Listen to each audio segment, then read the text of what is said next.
स्वर्गीय आमदार अण्णासाहेब पाटील यांच्या 91व्या जयंतीनिमित्त माथाडी कामगारांचे भव्य मेळाव्याचे आयोजन करण्यात आले होते। या मेळाव्यात राज्याचे लाडके उपमुख्यमंत्री फडणवीस यांनी उपस्थित हजारो कामगारांना संबोधित केले। माथाडी कामगारांचे प्रश्न सोडविण्याकरिता आपण नेहमीच कटिबद्ध आहोत असा शब्द यावेळी देवाभाऊंनी दिला आहे। आपल्याला कल्पना आहे, आमच्या माथाडी कामगारांकरता जो संघर्ष स्वर्गीय अण्णासाहेब पाटलांनी केला,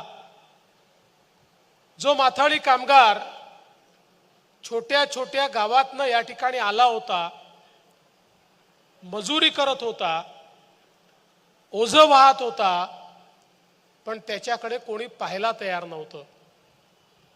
या कामगाराचं काय होईल, याचं भविष्य काय, त्यांच्या मुलांचं भविष्य काय, हे प्रश्नचिन्ह त्या ठिकाणी लागू व्हायचं।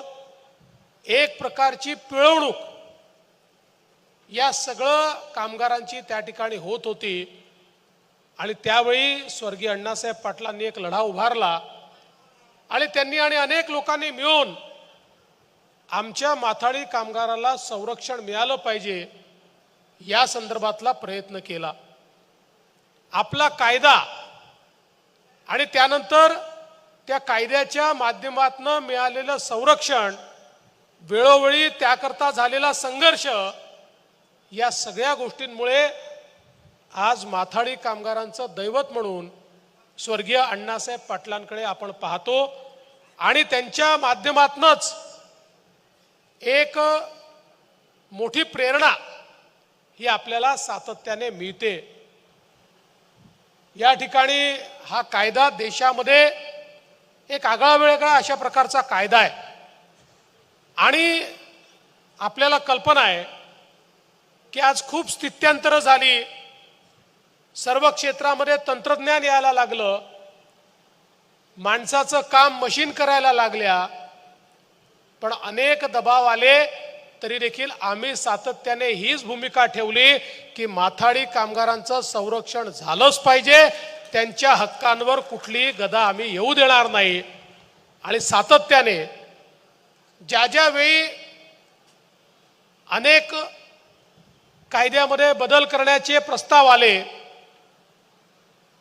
आल्यानंतर आपल्या नेते मंडळींनी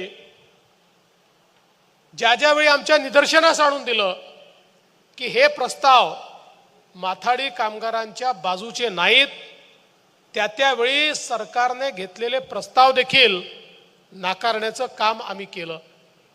मग मागच्या काळामध्ये बोर्डांचं एकत्रीकरण असेल, नरेंद्र पाटीलजी माझ्याकडे आले, त्यांनी सांगितलं की यांनी आमच्यावर अन्याय होईल।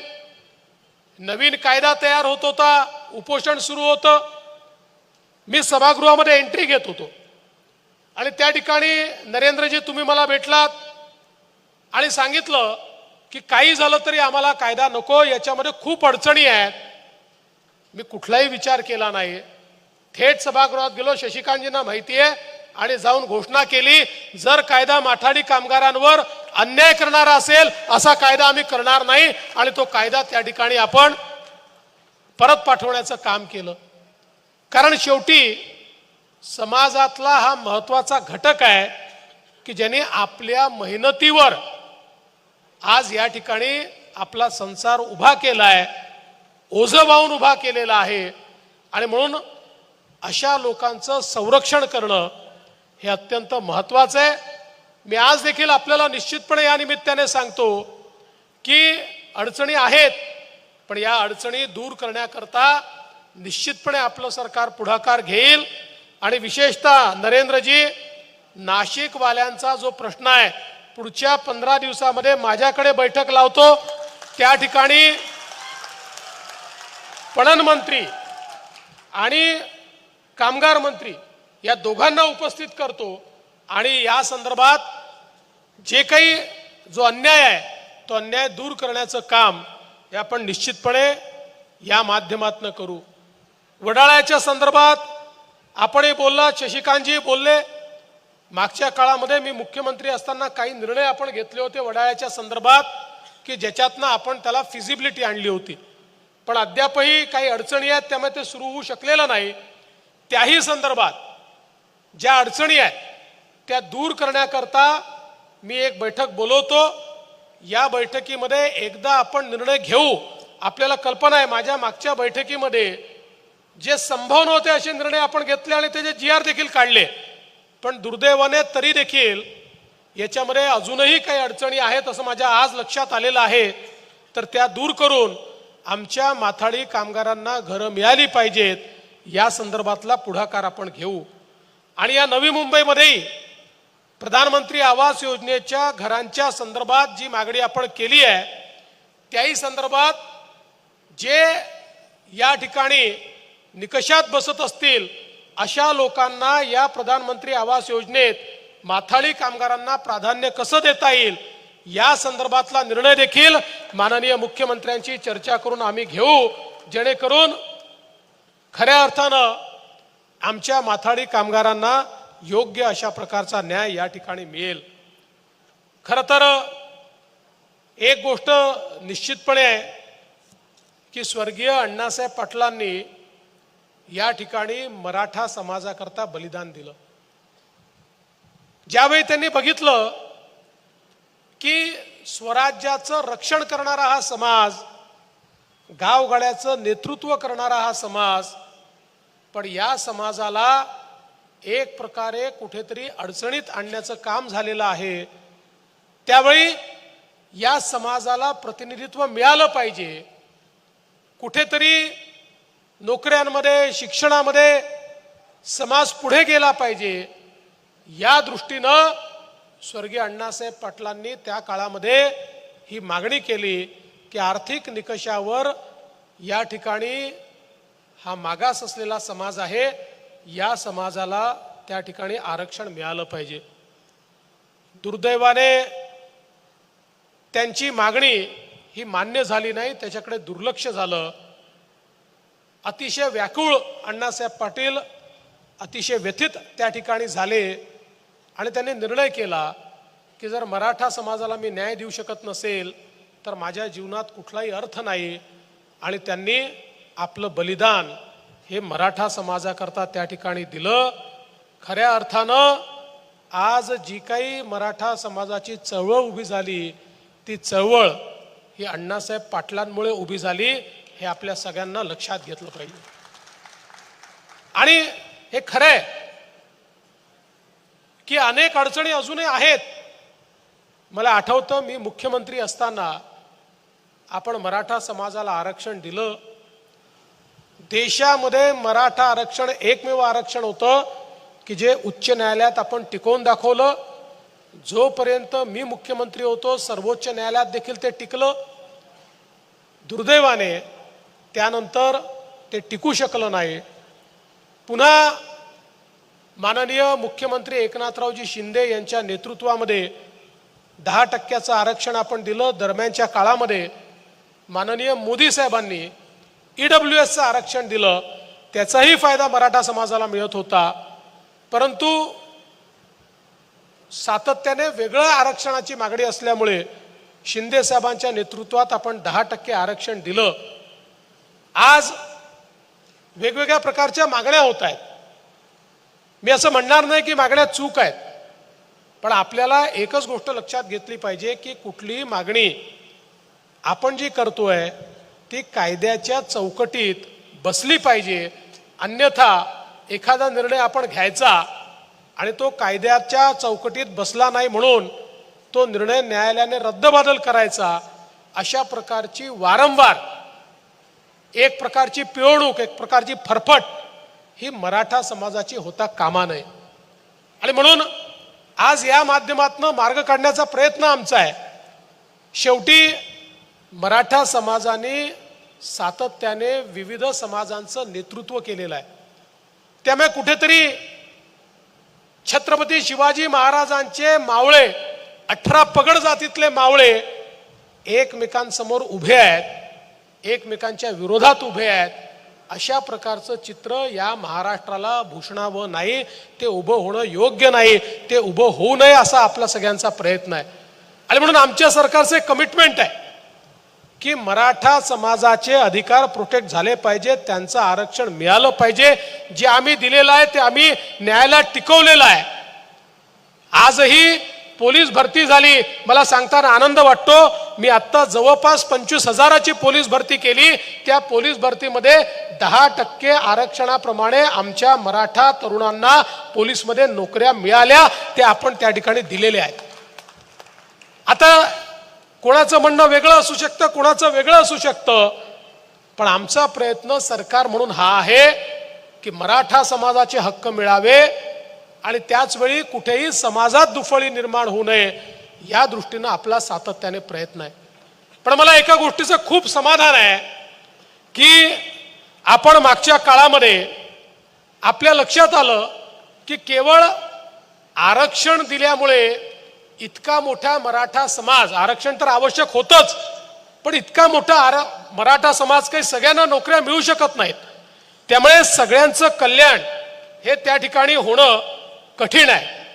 आणि म्हणून मग आपण सारथी सारखी एक संस्था तयार केली आणि उच्च शिक्षणामध्ये मराठा समाजाचा टक्का वाढावा, UPSC MPSC मध्ये वाढावा, IAS IPS अधिकारी व्हावेत म्हणून सारथीची निर्मिती त्या ठिकाणी मी केली. मला सांगताना आनंद वाटतो की आज सारथीच्या माध्यमातून 51 विद्यार्थी UPSC मध्ये पास झाले, 12 IAS झाले, 18 IPS झाले.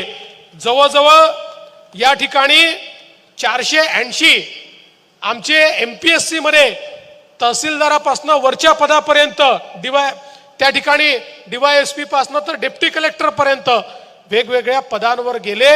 आणि मोठ्या प्रमाणात त्या सगळ्या लोकांनी सांगितलं की आज आमचं कल्याण झालं कारण सारथीची निर्मिती झाली.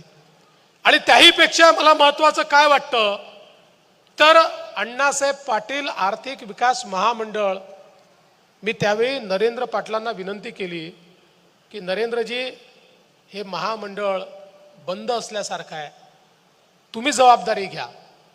मी पैशाची कमतरता पडू देत नाही. आपण हे महामंडळ काढलं होतं मराठा समाजामध्ये उद्योजक तयार करण्याकरता. तुम्ही म्हणाल तेवढे पैसे आम्ही याला देऊ, पण आपल्याला मराठा समाजामध्ये आमची जी तरुणाई आहे त्यांना उद्योजकांमध्ये परिवर्तित केलं पाहिजे. आणि मी खरोखर, माझे मित्र किंवा माझे भाऊ आहेत म्हणून नाही म्हणत, पण मी खरोखर सांगतो, आज जे काम या आर्थिक विकास महामंडळामध्ये नरेंद्र पाटलांनी करून दाखवलं, हे खरोखर मला असं वाटतं या देशामध्ये कुठल्या आर्थिक विकास महामंडळाच्या अंतर्गत झालं नाही. 1 लाख मराठा तरुणांना उद्योजक बनवण्याचा विक्रम हा नरेंद्र पाटील साहेबांनी या ठिकाणी करून दाखवला. आणि आज संख्या वाढते. 8,000 कोटी रुपयांपेक्षा जास्तीचं कर्ज हे आमच्या मराठा तरुणांना मिळालेलं आहे. तुम्ही आठवा अवस्था काय होती, 8,000 कोटी सोडा, 8 लाख रुपयाचं कर्ज आमच्या मराठा तरुणांना मिळत नव्हतं. आज 8,000 कोटीचं मिळालेलं आहे. आणि 8,000 कोटीने अजून 20,000 कोटी रुपये जरी लागले तरी राज्य सरकार मागे हटणार नाही. ज्या ज्या तरुणांना आपल्या पायावर उभं राहायचं आहे, आज 1 लाख तरुण नोकरी मागणारे नाही, नोकरी देणारे या ठिकाणी झाले. आणि त्याचं सगळं श्रेय जर कुठल्या एका व्यक्तीचं असेल तर ते नरेंद्र अण्णासाहेब पाटील या व्यक्तीचं आहे, ज्यांनी पायाला भिंगरी लावून एकेका जिल्ह्यामध्ये फिरून प्रसंगी बँकांची भांडून. आणि एक गोष्ट नरेंद्र पाटलांची, आमचे त्यांचे संबंध खूप जवळचे आहे, पण माथाडी आणि मराठा किंवा अण्णासाहेब पाटील आर्थिक विकास महामंडळ हे 2 विषय आले की नरेंद्र पाटील आम्हालाही सोडत नाही. आवश्यकता पडली तर आमची हजामत त्या ठिकाणी करतात. त्यामुळे त्यांनी सातत्याने पाठपुरावा करून प्रसंगी सरकारशी 2-2 हात करून या माध्यमातून जे सगळे बदल आवश्यक आहेत ते बदल करून घेतले. आणि आज सगळ्यात सुलभतेनं कुठलं कर्ज मिळत असेल तर ते अण्णासाहेब पाटील आर्थिक विकास महामंडळाचं कर्ज या ठिकाणी मिळतं, हे त्यांनी निश्चितपणे करून दाखवलंय. आणि म्हणून आपण जी मागणी केलेली आहे, निश्चितपणे माननीय मुख्यमंत्र्यांची चर्चा करून, आणि मुख्यमंत्री त्याला नाही म्हणणारच नाहीत, त्यामुळे मला काही त्याच्याबद्दल शंकाच नाही.